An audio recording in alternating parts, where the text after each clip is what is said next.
Greetings, YouTube. The Doctor is in. Dr. Urios Papers here, coming at you with another commentary on Dungeons & Dragons. Don't forget to hit that subscribe button. If you like this video, hit the like button. And if you have any questions or comments, please leave a question or comment. All right, it is time for another installment of the Doctor Spell Prognosis. And today we are talking about the first level spell, Color Spray. I give this spell a C+. There are a few reasons I'm not giving it higher than that. We'll get into that. So Color Spray is usable by sorcerers and wizards, so it's very arcane-y.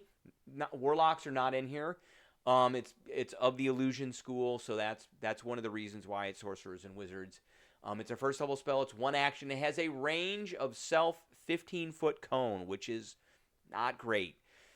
If you got a ranged sorcerer or wizard, you're probably running up to cast this spell, or it could be a panic button for you to get away from something that has gotten close to you.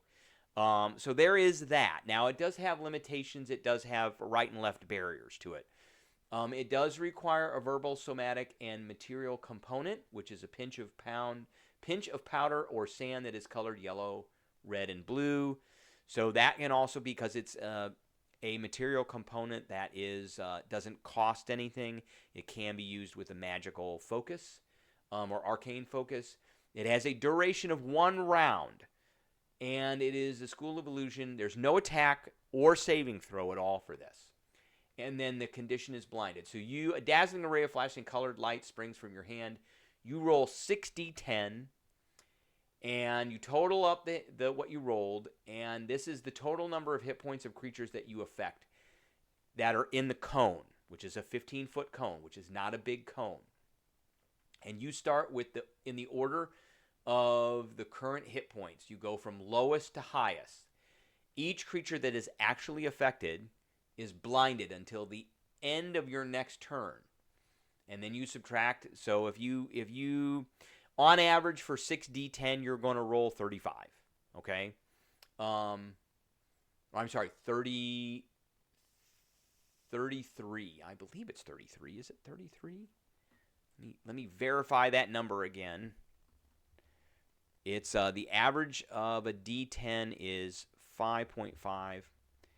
5.5 times 6 is 33. So on average, you're going to get about 33 hit points of bang out of this.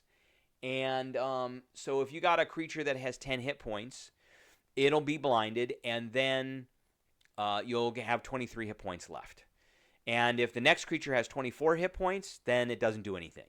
So you got to keep that in mind. You have to be very cognizant of how this spell works. Now, a creature's hit points must be equal to or less than the remaining total for that creature to be affected. When you cast this spell using a second level or higher slot, you add 2d10 for each slot. So that's 11 on average, 5.5 per d10. That's 11 more per level. So if you cast this at second level, it's going to be 44. If you cast this at third level, it's going to be 55, and so on and so forth. So the range isn't great. That's a problem. Range is not great, but again, it could be used as a panic button. And it's limited by hit points. That can be a problem too. So it's a first level spell, so that's what we guess, and you can ramp it up. It's a first level spell that's limited by hit points.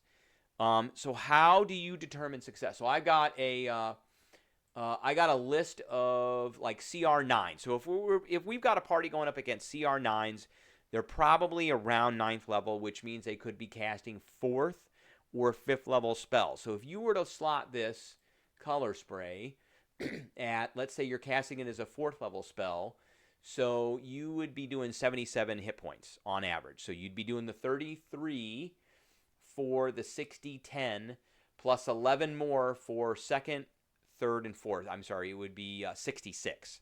So you'd be doing about 66 hit points worth. And if you were to blast one of these creatures, so let's just pull up the Bone Devil. Okay, Bone Devil has 142 hit points. Not going to be touching that until it has 66 hit points. Then you could blast it. Let's do a Cloud Giant. A Cloud Giant has 200 hit points. Not going to touch that. Let's do a Clay Golem. 133 hit points. So a lot of these creatures are way above that. Now, let's say you are casting your 9th level and you're casting this at 5th level. So you're going to be doing 33 for the 6d10 plus 2nd, 3rd, 4th, and 5th. So another 44. So it will be 77 hit points. Again, that's not coming close to any of these, even the champion. 143 hit points. If we look at Glabrezu, 157 hit points. A Gray Slot, 127 hit points. So your party members would have to do, or you would have to do some damage to these things before you could blast off a 5th level color spray and actually blind it. And it's only blinded for 1 round. That's it. Just 1 round. So again, this should be used with caution as kind of a panic button in case you need to blind it to get away. But for the most part, you're probably not going to blind something until those creatures are about half of the hit points that they normally have. Now, with the blinding condition, they can't see. They automatically fail ability checks. And attack rolls against them have advantage, and attack rolls that they make have disadvantage. So blindness is a great advantage.